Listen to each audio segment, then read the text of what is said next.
Proverbs chapter 11. Mag-ingat sa sinasabi at ginagawa mo. Ayaw na ayaw ni Lord sa madayang timbangan. Yung gusto niya, yung walang daya. Pag nagyabang ka, sure na mapapahiya ka. Pero pag humble ka, ibig sabihin marunong ka. Yung honesty na mabuting tao ang mag-guide sa kanila. Pero nasisira ang mga manloloko sa mismong kasamaan nila. Walang magagawa ang pera pag mamamatay ka na, pero maliligtas ka ng matuwid na pamumuhay. Laging mabuti ang ginagawa ng taong tapat, kaya maayos ang buhay niya. Pero yung masama, ibabagsak ng sarili niyang kasamaan. Naliligtas ang mga matuwid kasi mabuti sila. Pero ang mga manloloko, natatrap na masama nila ang gusto. Pag namatay ang masama, namamatay rin ang pag-asa niya. Lahat ng inaasahan niya napupunta sa wala. Naliligtas sa problema ang taong matuwid. Tapos, yung masamang tao naman ang nagkakaproblema. Ang salita ng walang takot sa Diyos, nakakasira ng kapwa. Pero ang mga matuwid, maliligtas ng karunungan. Pag maganda ang buhay ng taong matuwid, nagsasaya ang bayan. Pag wala na ang masasama, may masayang sigawan. Umuunlad ang city pag binibless ng matuwid, pero pinapabagsak yon ng salita ng masasama. Kulang sa talino ang nang-iinsulto sa kapwa, pero ang taong matalino, pinipiling huwag magsalita. Ang mahilig sa chismis, di kayang magtago ng sikreto, pero ang mapagkakatiwalaan, di yan magkukwento. Pag walang naglilid, babagsak ang bansa, pero sure na safe ito pag marami nagpapayo. Pag inako mo ang utang ng di mo kilala, magdudusa ka. Mas safe kung hindi mo aakuin ang utang ng iba. Rerespetuhin ang babaeng maganda ang ugali, pero ang mga lalaking marahas, yaman lang ang makukuha. Pag mabait ang isang tao, siya din ang nakikinabang. Ang mapanakit naman, sarili ang sinasaktan. Ang taong masama, wala naman talagang napapala, pero siguradong may reward ang gumagawa ng tama. Yung taong decided na gumawa ng tama, hahaba ang buhay. Pero yung di tumitigil sa paggawa ng masama, mamamatay. Ayaw na ayaw ni Lord sa pusong masama, pero natutuwa siya sa laging tama ang ginagawa. Sigurado ito, walang takas sa parusa ang taong masama, pero ang gumagawa ng tama, maliligtas. Ang magandang babae na di marunong mag-isip ay parang gold na singsing sa ilong ng baboy. Kahit anong gusto ng matuwid, maganda ang nagiging resulta. Pero yung gusto ng masama, nauuwi sa galit ng Diyos. May mga mapagbigay, tapos lalo pang yumayaman. Meron namang mahigpit sa pera, kaso lalong naghihirap. Ang taong pagbigay sa kapwa, gaganda ang buhay. Tumulong ka sa iba at tutulungan ka rin nila. Sinusumpa ng mga tao ang nagtatago ng supply ng ani, pero ang nagbebenta ng ani, tumatanggap ng papuri. Pag tinatry mong magpakabuti, tatanggap ka ng blessing. Pero kung gulo ang hinahanap mo, yun ang makukuha mo. Ang taong umaasa sa kayamanan, parang dahon na malalanta. Pero lalago ang matuwid, parang malusog na halaman. Walang mamanahin ang nagdadala ng gulo sa pamilya. at magiging alipin ng matalino ang walang alam. Pag tama ang ginagawa, mahabang buhay ang mapapala. Pero pag nagpakasama, buhay ay masisira. Kung nakukuha ng matuwid ang reward nila sa mundo, yung masama at makasalanan, sigurado ring paparusahan.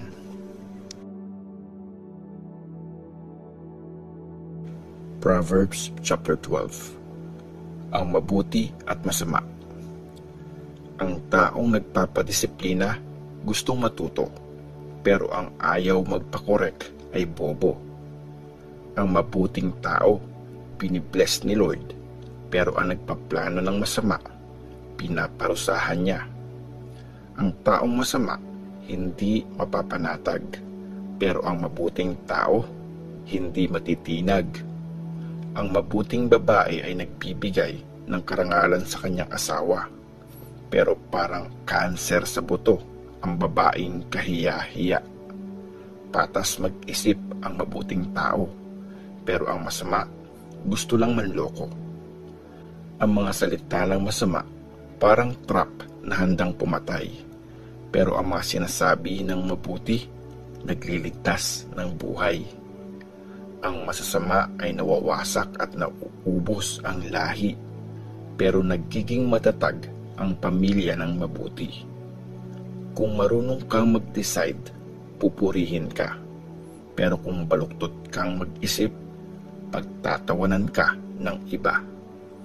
Mas mabuti pang simpleng tao na may isang alipin, kesa feeling big time, wala namang makain.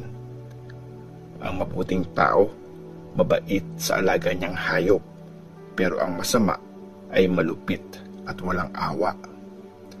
Maraming makakain ang nagsasaka ng lupa, pero bobo ang nagpapakabisi sa mga bagay na walang kwenta.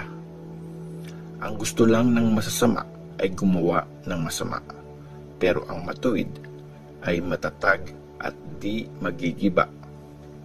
Ang masamang tao natatrap sa sarili niyang salita, pero ang maputi nakakatakas sa problema. Re-rewardan ang tao sa mga sinasabi niya. Sa ginagawa niya, meron siyang makukuha. Sa paningin ng bobo, laging tama ang ginagawa niya, pero ang matalino nakikinig sa payo. Kitang-kita agad pag nainis ang bobo, pero ang matalino di pinapansin ang insulto. Pag nagsasabi ka ng totoo, lumalabas kung ano ang tama, pero pag sinungaling ang testigo, nauuwi yun sa panloloko. Ang salitang di pinag-isipan parang espada, nakakasugat, pero ang salita ng marunong nakakapagpagaling. Ang tapat na salita forever magtatagal, pero ang kasinungalingan sandali lang yan. Panloloko ang nasa puso ng mga nagpaplano ng masama, pero ang nag-iisip ng maganda nagiging masaya. Walang masamang nangyayari sa mabuting tao, pero ang buhay ng masama punong-puno ng gulo. Galit na galit si Lord sa sinungaling, pero natutuwa siya sa may isang salita. Ang matalinong tao di pinagyayabang kung anong alam niya, pero ang walang alam, binibida ang sariling kabobohan. Nagiging leader ang taong masipag, nagiging alipin ang taong tamad. Nakaka-down ang sobrang pag-worry, pero pag may magandang sinabi sa'yo, sasaya ka. Ang mabuting tao, nagpapayo sa kaibigan niya, pero ang masama, naliligaw dahil sa mali niyang pamumuhay. Ang taong tamad, di makukuha ang gusto, pero ang masipag, magiging successful. Papunta sa buhay ang daan ng matuwid, pero ang kasamaan, diretso sa kamatayan. Proverbs chapter 13. makinig sa mabuting payo. Ang matalinong anak nakikinig sa turo ng magulang niya, pero ang mayabang hindi nagpapakorekt. Ririwardan ang mabuting tao dahil sa mga sinasabi niya, pero ang manloloko, karahasan ang gusto. Ang taong nag-iingat sa kanyang sinasabi, nililigtas ang sarili, pero ang salita ng salita, sarili ang sinisira. Kahit gaano mo kagusto ang isang bagay, kung tamad ka, di mo yun makukuha. Ang taong masipag, makukuha lahat ng gusto niya. Ang mga honest na tao, galit sa panloloko. Pero ang masama, kahiya-hiya ang mga ginagawa. Naliligtas ang mabuting tao kasi tama ang ginagawa niya. Pero babagsak ang masama dahil sa kasalanan. May mga taong kunyari mayaman, pero mahirap naman. Meron naman nagpapanggap na mahirap, pero sobrang yaman pala. Gagamitin ng mayaman ang pera niya para ma-save ang sarili niya. Pero di yun problema ng mahirap kasi walang nananakot sa kanya. Parang ilaw na nagbibigay saya ang buhay ng matuwid. Pero ang masasama, parang lamparang namamatay na. Gulo lang ang dala ng kayabangan. Marunong ang humihingi ng advice. Ang yamang mabilis nakuha, mabilis ding nawawala. Pero yung unti-unting inipon, madadagdagan pa. Nakakapanghina ng loob pag matagal dumating ang inaasahan. Pero pag nangyari ang gusto, ang sarap sa pakiramdam. Ang hindi nakikinig sa mabuting advice, pinapahamak ang sarili. Pero ang sumusunod sa utos, may reward na tatanggapin. Ang turo ng matalino, nagbibigay buhay. Sundin mo ito at maiiwasan mong mahulog sa kamatayan. Nirirespeto ang magaling mag-decide, pero ang buhay na manloloko sa kapahamakan didiretso.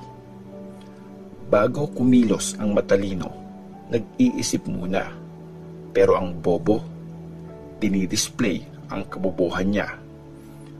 Ang messenger na di maaasahan, gulo ang dala, pero yung tapat, nag-aayos ng gulo. Maghihirap at mapapahiya ang hindi nakikinig sa pangaral. Pero ang nakikinig, pag kinokorek, siguradong igagalang. Ang saya sa pakiramdam pag natupad ang gusto mo. Pero ayaw ng bobo na iwanan ang masama. Ang sumasama sa matatalino, nagiging matalino. Pero ang nakikibarkada sa mga bobo, nasasangkot sa gulo. Sinusundan ng problema ang mga makasalanan. Pero sa mabubuting tao, magandang buhay ang naghihintay. Ang matuwid may iwang pamana hanggang sa mga apo niya. Pero ang yaman ng makasalanan, sa matuwid mapupunta. Marami sanang maha-harvest sa lupa ng mahihirap, pero nababaliwala dahil sa kawalan ng katarungan. Ang magulang na hindi dinidisiplina ang anak, hindi nagmamahal sa anak. Pero kung mahal niya ang anak niya, ikokorek niya yun. Sapat ang pagkain ng matuwid, pero ang masama, laging kukulangin.